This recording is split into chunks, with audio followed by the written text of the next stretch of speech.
Pemirsa, Irjen Teddy Minahasa akan menerima vonis dari majelis hakim hari ini.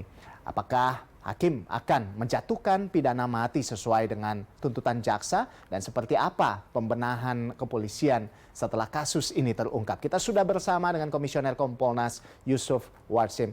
Selamat siang Pak Yusuf. Selamat siang, Bung Rolando. Salam sehat Ya, semuanya. selamat siang Pak Yusuf. Ya, Pak Yusuf, ini seperti apa Anda melihat proses persidangan dan juga perjalanan kasus yang melibatkan Teddy Minahasa ini? Baik, proses penanganan perkara Teddy Minahasa ini kan sudah cukup lumayan lama.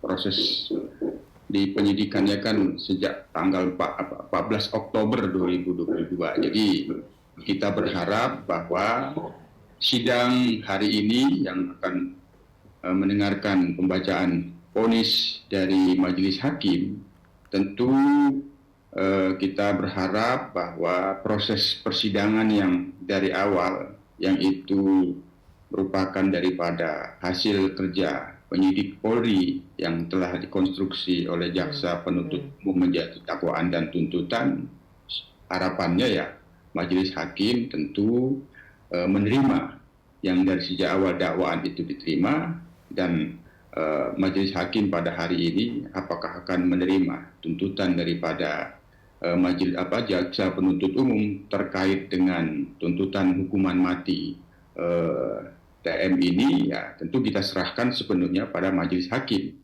Namun harapannya tentu majelis hakim dapat memberikan keadilan seadil-adilnya. Tentu harapan dari jaksa penuntut umum, apa yang menjadi tuntutan jaksa penuntut umum itu dapat dikabulkan, yaitu tuntutannya hukuman mati. Walaupun demikian tentu kita sepenuhnya serahkan proses ini kepada majelis hakim. Apapun hasilnya tentu kami Kompolnas akan menghormati. Harapannya tentu secara sah dan meyakinkan terbukti, karena itu merupakan hasil proses penyidikan Polri yang akan cukup menjadi masalah tentu kalau itu tidak terbukti secara sah dan meyakinkan. Itu Bung Rolando. Baik, semoga bisa terbukti dengan sah dan meyakinkan dan majelis hakim bisa adil dan profesional dalam hal ini. Nah, dengan kasus ini bukan tidak mungkin berarti ya, atau memang sudah menjadi bisa dibilang rahasia umum begitu, bahwa jual beli barang bukti narkoba sudah menjadi hal yang umum begitu dilakukan anggota polisi. Apakah apa yang sudah dan yang harus dilakukan Polri terkait pembenahan ini? Dalam hal ini tentu dalam pantauan Kompolnas bahwa ini merupakan perbuatan oknum yang dilakukan oleh TM sendiri, yang tentu ini tidak terkait dengan institusi Polri. Perbuatan oknum ini sendiri bagaimanapun telah mencemarkan reputasi dan kredibilitas institusi.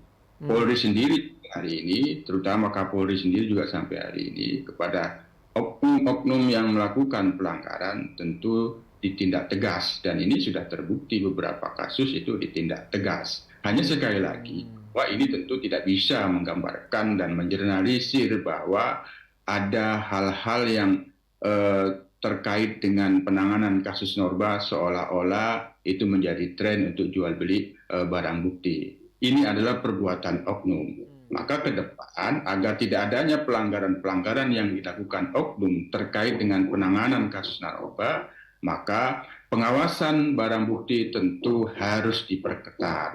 Apabila ada problem-problem regulasi, maka regulasinya itu yang harus kita perbaiki. Namun kalau itu terkait dengan kultur daripada oknum-oknum kita, oknum-oknum Polri itu, maka pengawasan, pembinaan sumber daya manusia yang profesional Polri tentu ini menjadi PR kita terus-menerus agar reformasi kultur terus diakselerasi. Itu Bung Rolando. Baik.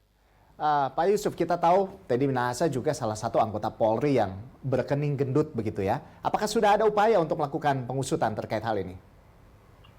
Dalam hal ini kaitannya dengan perkara kasus narkoba, tentu ada hal-hal yang di luar kasus itu tentu menjadi penanganan dalam penyidikan yang lainnya. Tentu ini kita serahkan kepada Baris Krim Polri. Namun yang paling penting setelah putusan pada hari ini, mudah-mudahan secara sah dan meyakinkan terbukti, dan apakah tuntutan jaksa penuntut umum dikabulkan.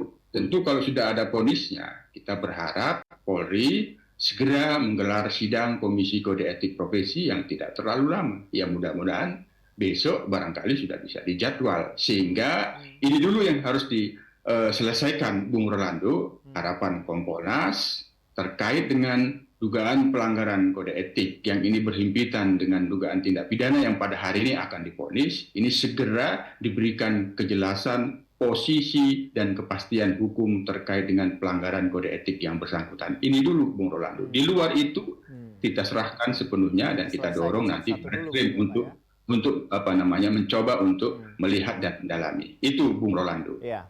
Kasus Teddy Minahasa sebelumnya juga ada Verdi Sambo. Ini semakin membuat citra Polri tercederai begitu, Pak Yusuf. Nah, apa yang harus dilakukan Jenderal atau Kapolri Jenderal Listio ini untuk mengembalikan kepercayaan publik? Dari Anda seperti apa, Pak Yusuf?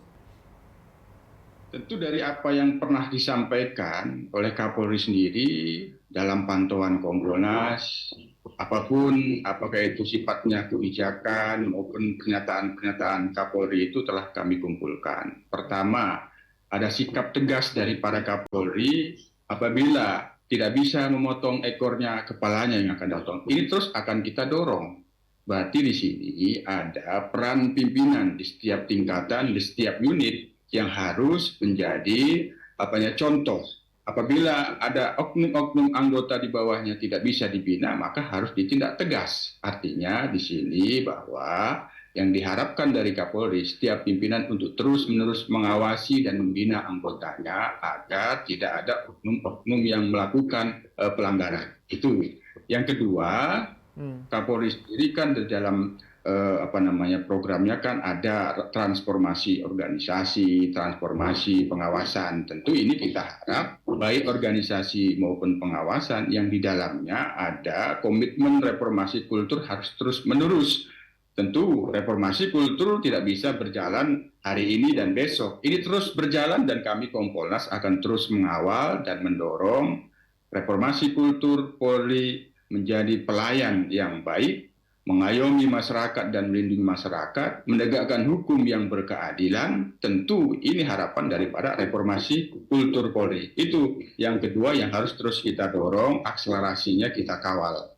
Baik, kita terus berharap tentunya ada transformasi, reformasi dari kultur dari Polri ini sehingga bisa mengembalikan kepercayaan publik begitu kepada Polri. Terima kasih Pak Yusuf Warsim, Komisioner Kompolnas sudah bergabung bersama kami di Berita Satu Siang saat ini dan selamat beraktivitas kembali. Kita bertemu di lain waktu, Pak.